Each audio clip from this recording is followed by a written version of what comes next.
Hello everyone, welcome back to my channel career stenography. इस video में transcription number 2 है at the speed of 120 words per minute. So please write carefully. Singular plural का बहुत ध्यान रखना है हमें। जितना ध्यान से हम पैसेज को सुन के लिखेंगे उतना ही बेटर हम अपने पैसेज को लिख पाएंगे। So let's start. 5 seconds to go.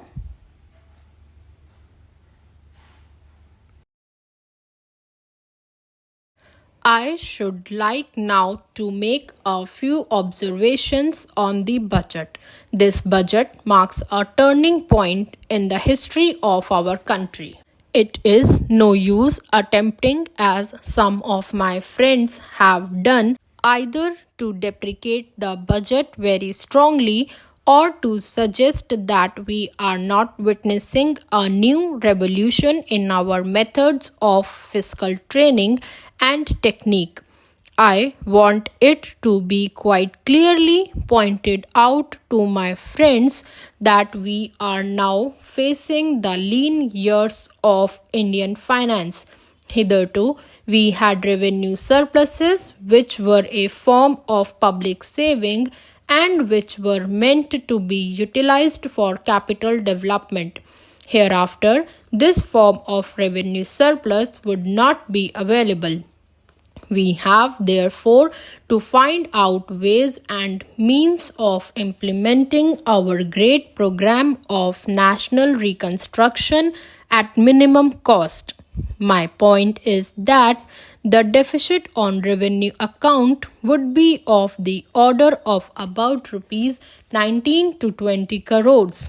Here, let me point out that I do not agree with those of my friends in the finance department who have attempted to suggest that rupees 9 or 18 crores which are obtained from Pakistan should be put to the revenue side of the budget. They are to be put on the capital side. But that does not seriously alter the trend of my argument. What I am suggesting is that we would have to be prepared for a deficit of a much higher order even on the revenue side. That itself should make us realize that there are very many problems which we have to face and that we have to undertake ways and means of increasing the resources of our country so that it might be possible for us to have a greater amount of surplus or a greater amount of public saving for the purpose of financing capital development. The finance minister, in the course of his speech, Mr. Deputy Minister, pointed out that the deficits during the past 2 years were of the order of rupees 83 crores. I venture humbly to disagree with him because I feel that when we are talking of deficits, we must take into account the overall deficit incurred by the central government, and that would be of the order of rupees 200 crores. During the years of relatively light expenditure, we had a shortfall of about rupees 200 crores. Undoubtedly, now when we are going to have a very great amount of expenditure, we might have a greater amount of deficit and we would have to find out ways and means of trying to meet our capital expenditure. Some members have pointed out that deficit financing is good. Others have pointed out that it is poison. One honorable member who preceded me pointed out that it could be taken like a tonic. Now, I am not willing to enter into the merits of deficit financing or demerits of deficit financing in an academic spirit. The time has now come when we should face realities.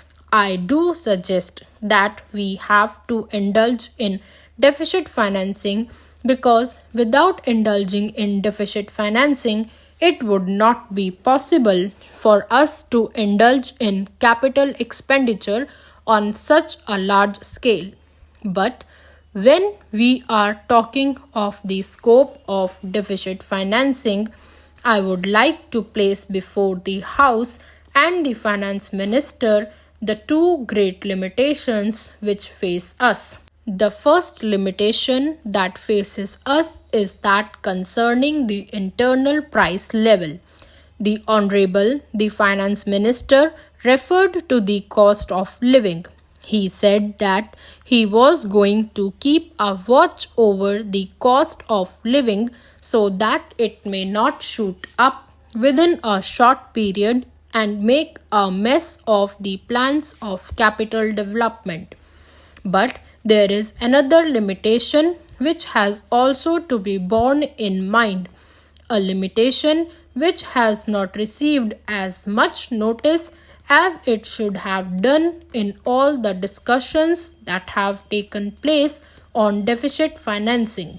That limitation is the external limitation or the limitation which arises on account of our balance of payments position.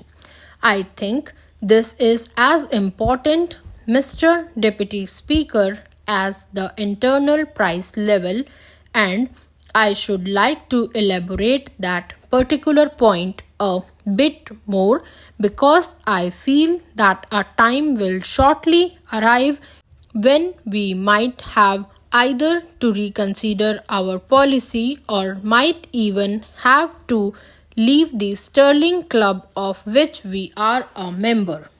The second serious limitation is as serious as the first. What would be the consequences of deficit financing on our balance of payments?